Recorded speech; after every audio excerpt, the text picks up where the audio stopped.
मेरा नाम है शाहज़ेब हाशमी और ये है Toyota Corolla Altis 1.6X 2022 model. Altis अपनी कैटेगरी में काफी अच्छा ऑप्शन है और ये गाड़ी एनी डे यारिस और सिटी वगैरह से बेहतर ऑप्शन है। पर ये स्पेसिफिक गाड़ी है भी कंडीशन के लिहाज से टोटल जेन्युइन और 30,000 के अंदर ही चली हुई है। प्राइस को ये गाड़ी काफी हद तक जस्टिफाई करती है। कोरोला का ये फेसलिफ्ट वाला वर्जन है। एग्जैक्टली ये गाड़ी क्या चीज है ये सब मैं कवर करूंगा आगे इस रिव्यू में।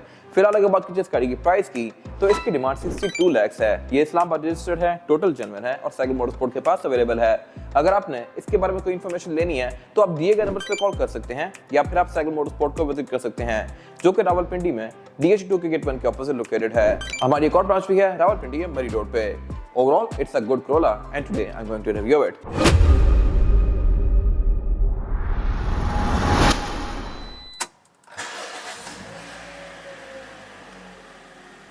Let's start with the exterior of this car. Corolla की शेप पाकिस्तान में 2014 से आ रही है और इसके बाद सिविक या लैंट्रा के बहुत सारे अलग अलग वर्जन आ चुके हैं, लेकिन ये गाड़ी अभी तक इसी शेप में आ रही है। 14 में सिविक रिबर्ट थी, फिर सिविक एक्स भी आ गई और फिर 11 जेन भी आ गई, जबकि ये अभी तक वही चल रही है। लेकिन इसको टाइम टू टाइम अपडेट किया गया है टोयोटा की तरफ से, जिसकी वजह से इसकी लोग सब कोई खास ऑब्सोलेट नहीं लगती हैं आज भी। हेडलाइट इसमें ऑल्टिस 1.6 में हेलोजन वाली आती हैं, बट इनको आप ऑब्वियसली LED वगैरह लगा के बेहतर कर सकते हैं। बाकी इसमें फॉग लैंप नहीं आते, ये मेरे ख्याल से बहुत वियर्ड चीज है। ये गाड़ी 60 लाख प्लस की है बट इसमें फॉग लैंप नहीं आ रहे। ये इसका एक्स वाला वर्जन है तो इसका बम्पर फ्रंट पे काफी डिफरेंट कर दिया गया है एज कम्पेयर टू पहले वाली कार्स। इसमें एक ब्लैक वाला पोर्शन दे दिया गया है जो कि इसकी लुक्स काफी बेहतर बना रहा है। साइड पे इसमें एक्सटेंशंस दे दी गई हैं जो कि अगेन लुक्स में एक अच्छा टच ऐड कर रही हैं। बाकी वाइपर वगैरह इसमें सारा कुछ नॉर्मल है और करेक्ट लाइंस यहाँ पे काफी फ्लोइंग सी हैं। और अगर बात की जाए इसकी साइड प्रोफाइल की तो यहाँ भी चीजें डिसेंट हैं। इस तरह से कि इस गाड़ी में रिम 16 इंचेस के आ रहे हैं।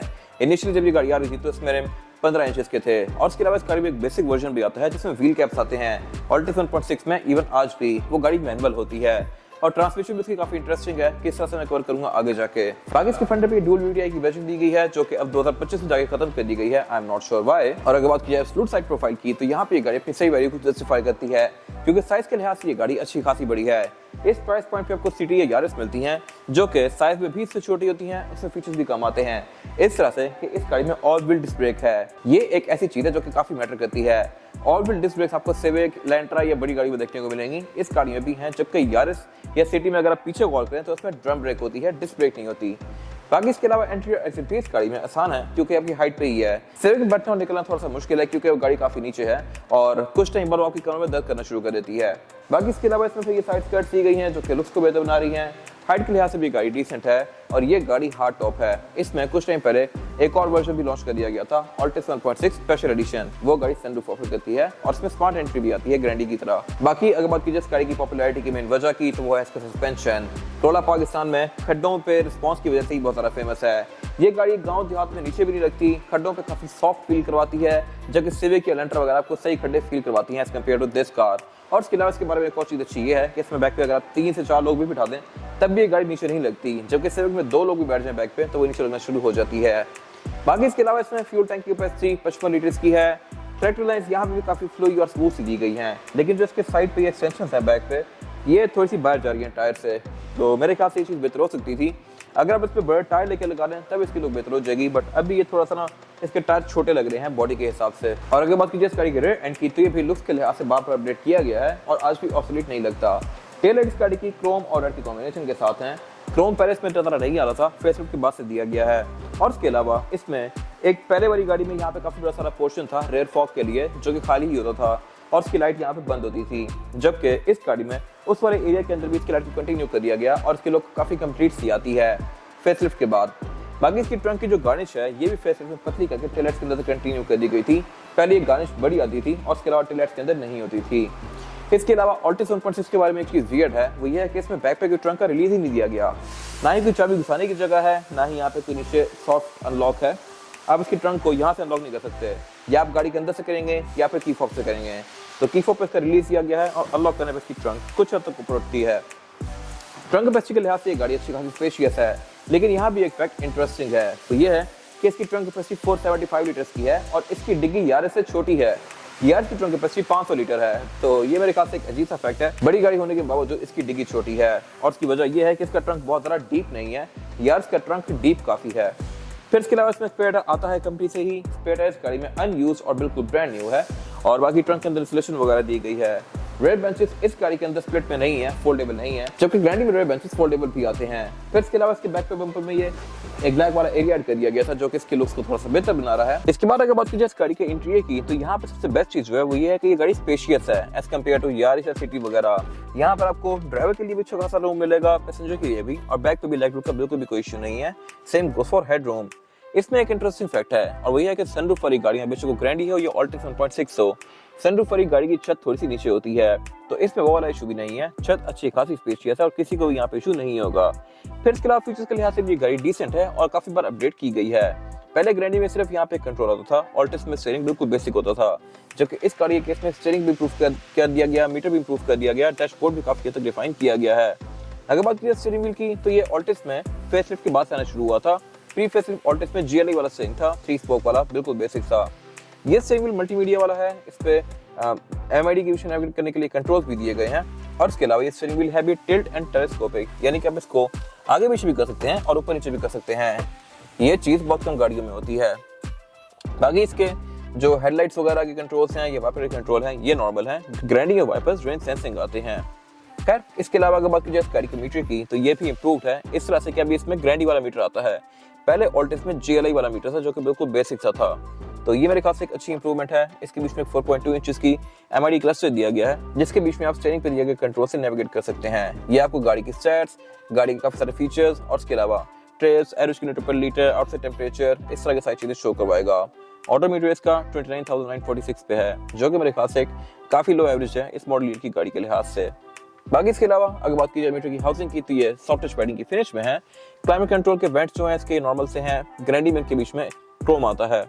फिर इसके अलावा नीचे काफी मैसिव मल्टीमीडिया स्क्रीन दी गई है जो कि ब्लूटूथ, ऑक्स, नेविगेशन, USB ये सारी चीजें ऑफर करती है। फीचर्स में अच्छे आते हैं, बट ग्रैंडी की स्क्रीन देखने में तो ऐसी ही होती है, लेकिन उसमें थोड़े से ज्यादा फीचर्स होते हैं।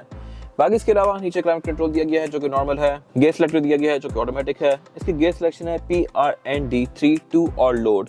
इसका जो नया CVT वाला वर्जन आ गया है उसमें मैनुअल वाला ऑप्शन भी आ गया है, आप उसको मैनुअली भी चला सकते हैं। बाकी इसके अलावा फिर यहाँ पे कुछ और कंट्रोल्स दिए गए हैं, फोन के लिए जगह दी गई है, पीछे 2 ब्लैंक स्विचेस दिए गए हैं जहाँ पे इसके बड़े वर्जन में कंट्रोल्स आते हैं। हैंड ब्रेक इस गाड़ी में आज तक 2025 में भी है, नॉर्मल आ रही है, जो कि मेरे ख्याल से इंप्रूव हो सकती थी। इस कैटेगरी में सारी गाड़ियां इलेक्ट्रॉनिक पे मूव हो गई हैं। और इसके अलावा पीछे पे इसका ये सेंटर कंसोल दिया गया है जो कि स्पेस के लिहाज से डिसेंट है। एक दफा उठाएंगे तो इसका ऊपर वाला एरिया खुलेगा जिसमें आप वॉल्ट वगैरह रख सकते हैं, दोबारा उठाएंगे तो इसका पूरा एक कंपार्टमेंट खुल जाएगा जिसमें आप अच्छा खासा सामान रख सकते हैं। बाकी इसके अलावा अगर बात की जाए सीट्स की, तो 1.6 में सीट फैब्रिक की फिनिश में आती हैं। इसमें उनके ऊपर ये कवर चढ़ाए हुए हैं लेदर के, जो कि लुक्स को बेहतर बना रहे हैं। और इसकी ड्राइवर की सीट में हाइड्रोलिक भी आता है, जो कि अगेन मेरे ख्याल से एक अच्छी चीज़ है। आप इसकी हाइट को रेज और लोअर कर सकते हैं। बाकी अगर बात की जाए डोर्स की, तो डोर्स की फैब्रिक की फिनिश में है, बाकी ये हैं बेज और ब्लैक के कॉम्बिनेशन में। और इसके अलावा इसका जो डैशबोर्ड का ओवरऑल लुक है ये फेसलिफ्ट में रिफाइन किया गया था। पहले वाली गाड़ी का ये वाला एरिया डिफरेंट था और वो बिल्कुल ग्लॉस सा था, इसमें थोड़ा मैट और डिफरेंट सा कर दिया गया है लुक्स के लिहाज से। बाकी विंडोज गाड़ी में पावर्ड है, ड्राइवर की विंडो सिंगल टैप वाली है। और इसके अलावा साइड मिरर्स के आप गाड़ी के अंदर बैठ के एडजस्ट कर सकते हैं, लेकिन फोल्ड नहीं कर सकते। और इसके अलावा वेंट मिरर्स गाड़ी में सिर्फ पैसेंजर के लिए आता है। बाकी इस गाड़ी में सिर्फ केबल लाइट्स हैं, ग्रैंडी में यहाँ पे और भी काफी सारी चीजें आती हैं और इसके अलावा यहाँ कुछ खास है नहीं। और अब अगर बात की जाए इस गाड़ी में रेयर पैसेंजर्स के लिए सीटिंग कैपेसिटी की, तो ये भी अच्छी खासी स्पेशियस है, ना यहाँ पे लेगरूम का इशू है ना ही हेडरूम का।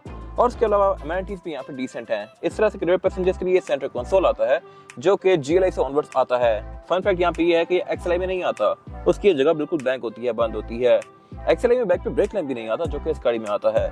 खैर, बाकी इसमें ये 2 कप होल्डर्स हैं, आप इसको एज एन आर्मरेस्ट यूज कर सकते हैं। और इसमें फ्लोर बेड भी फ्लैट है, तो यहाँ पे 3 लोग आसानी से बैठ सकते हैं। रेयर पैसेंजर्स के लिए यहाँ पावर आउटलेट दिए गए हैं। और इसके अलावा बाकी सीट बेल्ट हैं, आइसोफिक्स के पोर्ट्स हैं, सीट्स के भी फैब्रिक की फिनिश में है। और कोरोला में स्पीकर्स बैक पे आते हैं, डोर्स में नहीं आते। और अब अगर बात कीजिए इस गाड़ी की पावर हाउस की, यानी कि इंजन की, तो कोरोला में तो बहुत सारे इंजन ऑफर होते हैं, 1300, 1600, 1800, 2000 सीसी डीजल, जबकि ये गाड़ी 1600 सीसी है। ये बेसिकली एक मिड में आता है और ये काफी डिसेंट इंजन है। ये गाड़ी 120 हॉर्स पावर प्रोड्यूस करती है, जो कि सफिशिएंट है बॉडी साइज के लिहाज से। इसमें इससे छोटे इंजन भी आते हैं XLI और GLI में, वो भी सफिशिएंट होते हैं डे टू डे यूज के लिहाज से।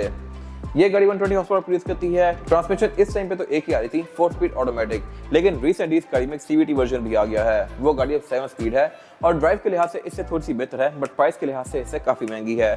तो मेरे ख्याल से ये गाड़ी भी डे टू डे यूज के लिहाज से फिट है। बाकी इसका इंजन काफी मैसिव है एज कम्पेयर टू XLI और GLI। इसका पूरा ही इंजन भी काफी टाइटली पैक्ड है। इससे बड़ा इंजन भी आता है इसमें ग्रैंडी, और वो इंजन भी ऑलमोस्ट ऐसा ही होता है। बाकी इसमें फिर ABS भी दिया गया है जो इसकी ब्रेकिंग को बेहतर बनाता है, और बाकी बोनट के अंदर इंसुलेशन भी दी गई है जो ये काफी हद तक बोनट की हीट को कंट्रोल करती है। एवरेज की अगर बात की जाए तो ये गाड़ी आपको तकरीबन 13-14 तक की दे सकती है, डिपेंडिंग अपॉन ड्राइविंग पैटर्न। बहुत प्यार से चलाएंगे तो ये गाड़ी 15-16 पे भी जा सकती है। और अगर बात की जाए टायर साइज की, और टायर साइज ऑफर करती है ऑल्टिस है 205, 55 और 16 इंच का रिम इसमें फेसलिफ्ट के बाद से आना शुरू हुआ था, और ये मल्टी स्पोक रिम है एल्यूमिनियम और ग्रे के कॉम्बिनेशन के साथ। इसके रिम चेंज भी कर दिए गए थे 2022 के बाद से, और टायर गाड़ी में योकोहामा एडवान है जो कि इस कैटेगरी में सबसे बेस्ट टायर है। मतलब सिविक या एलेंट्रा में से सबसे बेहतर टायर इसी गाड़ी में आ रहा है। ये मेरे ख्याल से एक अच्छी चीज है। बाकी इसमें ABS भी आती है जो इसकी ब्रेकिंग को बेहतर बनाती है, और इसमें ऑल व्हील डिस्क ब्रेक भी आती है जैसे कि मैंने पहले कवर किया। ये था आज का रिव्यू। अगर आपको ये रिव्यू पसंद आया है तो इस रिव्यू को लाइक कीजिए, मेरे चैनल को सब्सक्राइब कीजिए, और अगर आपके पास इस कार से रिलेटेड कोई भी राय है तो उसको कमेंट सेक्शन में शेयर जरूर कीजिएगा, ताकि वो लोग जो ये गाड़ी लेने वाले हैं वो आपकी राय से फायदा उठा सकें। अपना ख्याल रखिएगा। Thank you.